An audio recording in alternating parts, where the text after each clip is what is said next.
New Hampshire, there's 9 regional planning commissions. These are composed of unelected bureaucrats that are not directly responsible to the people. That's important because that's regional governance. Above them is an executive committee, so 2 levels removed from the people, and they're the ones who make the ultimate decisions.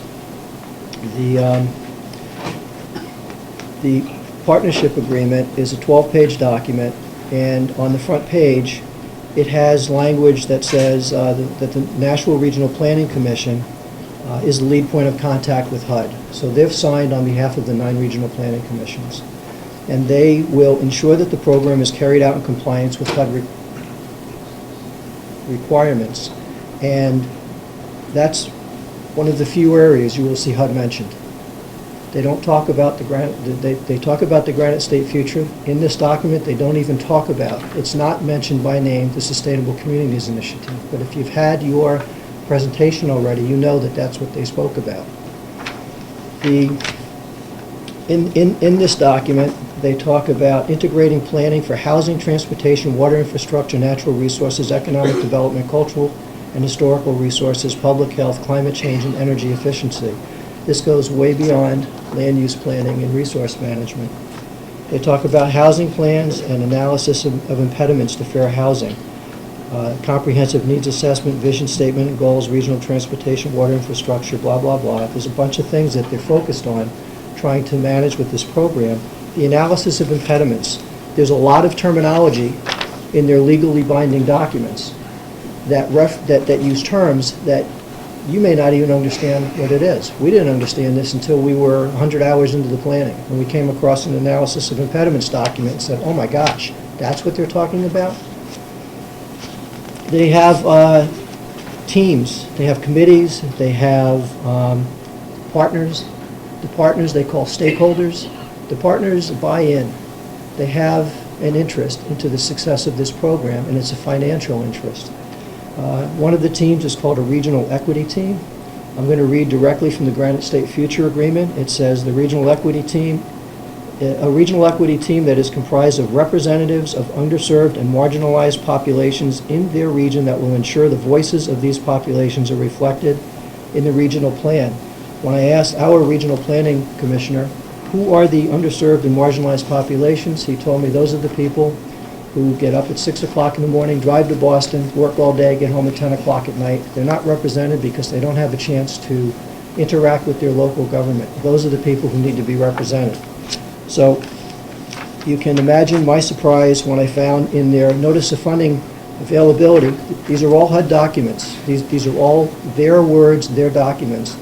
There's a definition for underserved populations, and it says, I quote, the term underserved populations means groups of individuals who fall within one or more of the categories protected under the Fair Housing Act and who are A, of immigrant population, especially racial and ethnic minorities who are non-English speaking or have limited English proficiency, in rural populations, homeless, peoples with disabilities.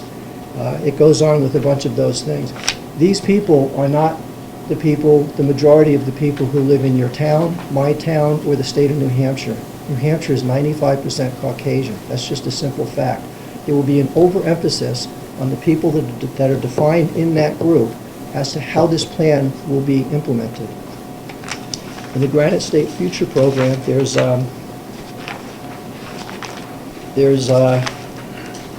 sections in here that talk about, well, it references this document. I'll bet they didn't give this to you. This is the HUD 1044. This is the contract that was signed by the Regional Planning Commission with HUD.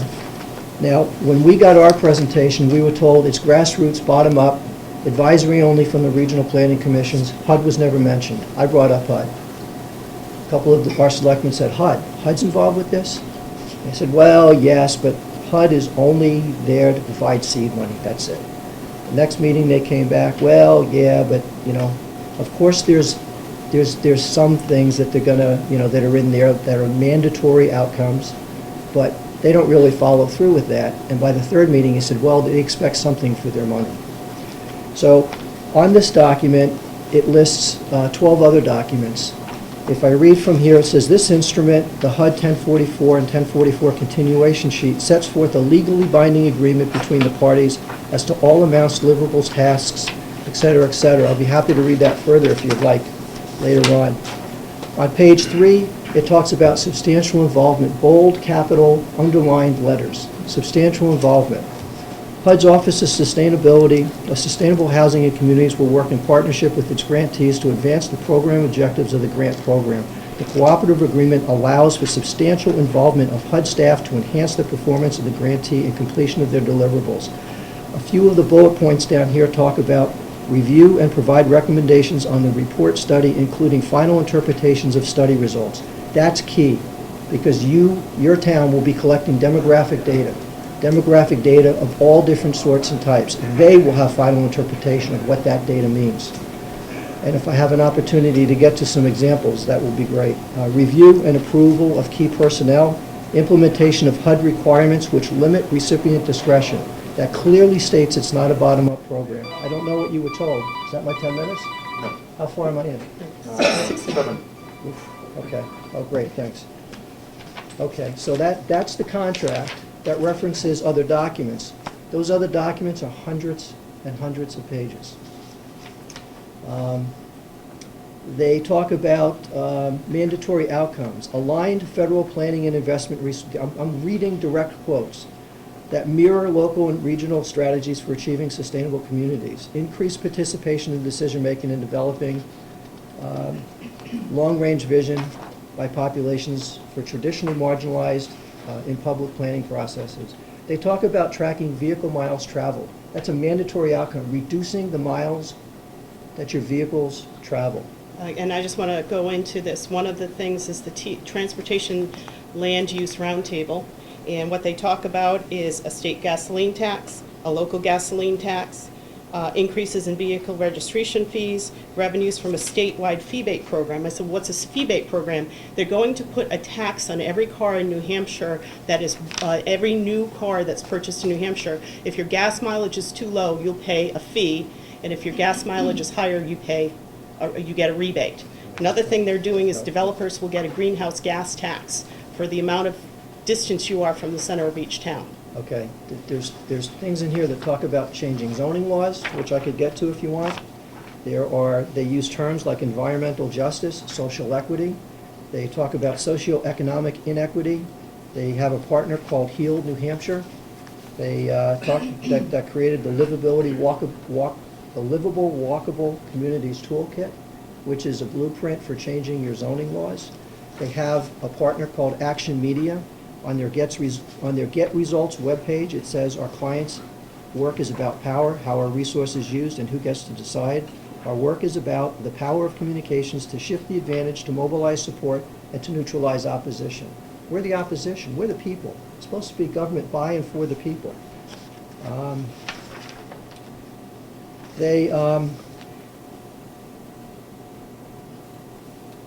In one of the documents, I should jump ahead here. We have 1 minute. Yes, I know that. Wish I could stop the clock.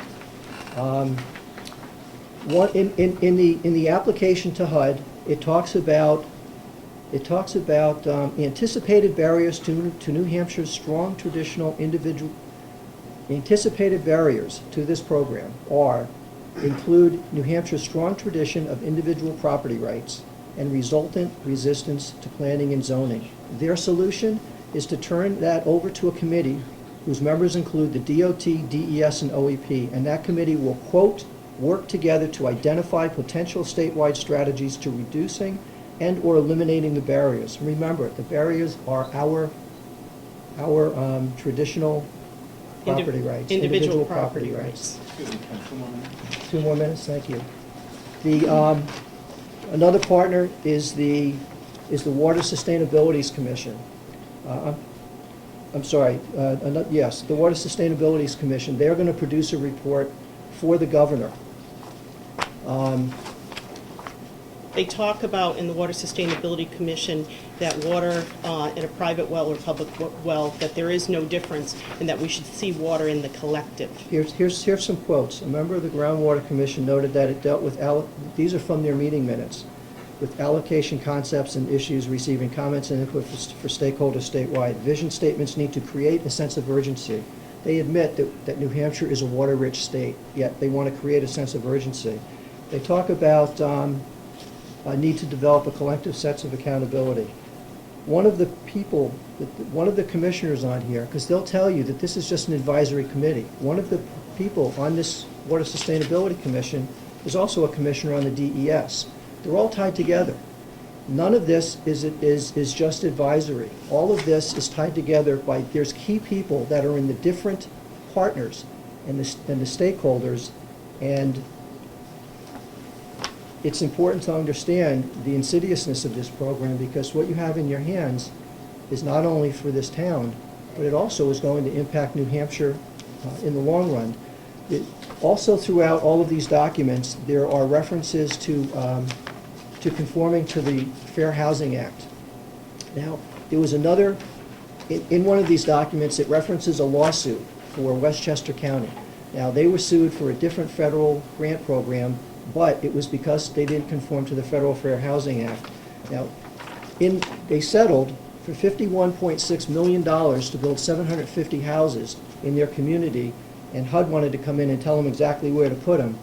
Now, the then Deputy Secretary of HUD at that point in time said, and I quote, if I can find it because I'm rushing through this, that they were happy with the settlement, that it was going to become a model for inclusive communities throughout the country.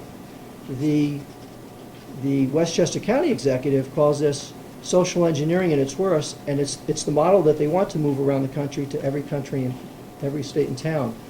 Now, in order to understand what's going on here, I talked about demographic data briefly. They use demographic data to justify that Westchester County is de facto segregated. Westchester County, I think, is 70% Caucasian. To put it in its proper perspective, to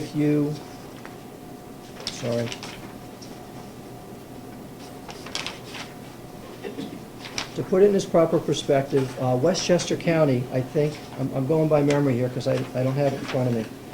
Westchester County is like the seventh, would be the seventh most diverse state in terms of Hispanic, and I think 11th in African American, something along those lines, if Westchester County were a state. So clearly, they're not de facto segregated, and clearly, they were being targeted for this lawsuit. And it's chilling the fact that HUD is using them as a model for integrated housing across America.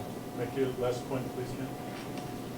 Well, the main crux of it is what this program does is de facto abolishes local governance, puts it on a regional level, and not only governance on the New Hampshire level, they're talking about transcending all political lines. There are other areas of the country where they're transcending state lines. So they take a large metropolitan area and a large city, and they make that the center, and then ultimately the tax base of the small towns goes to that large city. Right, so we could be grouped in with regions in Massachusetts as part of that region, and that could become our new regional governance. And our tax base. Thank you. Questions from the board? I'd just like to know if we have that information here. Do you want to leave with us? Do you have information to leave with us or send to us? I could send you emails with all of these things in it, and I can give you a summary. And all of these things, I would say 80% of the words I said tonight are directly their words, and I just connected the dots between one to the other. It's the scope of this program is, it just goes on and on and on. And the people who are managing this program have been doing this kind of thing for years. And the histories of the people who are the key components of the different partners, they've been together in different organizations 5, 10, 15 years ago.